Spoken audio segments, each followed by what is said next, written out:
Sa una bitaw guys, kung moingon tag Ateneo, taas kaayo ang akong paglantaw, pagtanaw anang eskwelahan, taas ka kong respeto anang eskwelahan kay gi panguluhan ko ng mga pari, mga priests.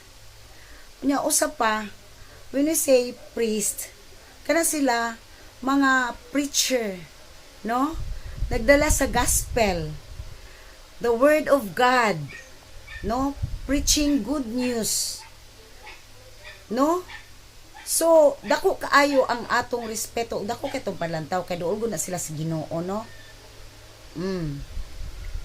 Pero karon sa pagkakaron nga kanang nahitabo kang Rene Baterbonia, ilang gi-recruit sa ilang basketball team kay kuno ilahang i-invite dito kay as part of Ateneo de Manila players, no? Isa sa mga players dito, ilang gi-recruit kay mas kalar daw dito sa ilaha.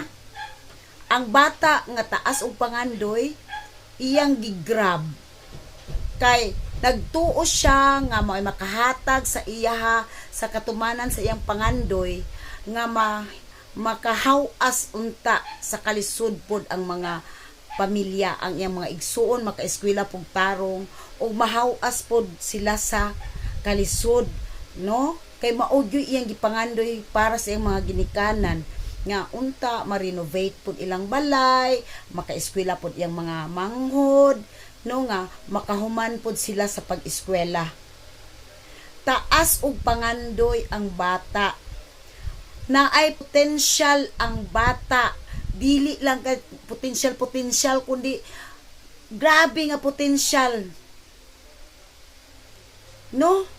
Makita nato ang lihok sa bata, ang pagdula sa bata, kalimpyo na lang yun, no? Nya taas og pangandoy,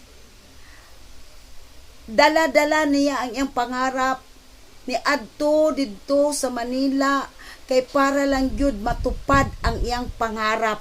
Pero unsay nahitabo pag abot didto maoray gidangatan siyang kinabuhi tungod anang training kunuhay nga unsa nga training nga matingala ta nga training of all that the teams nga players, siya lang ang naay mga pasa-pasa. Kay kung ngunta nga nagtraining sila, dapat pareha sila o mga pasa. Naapod sila pasa.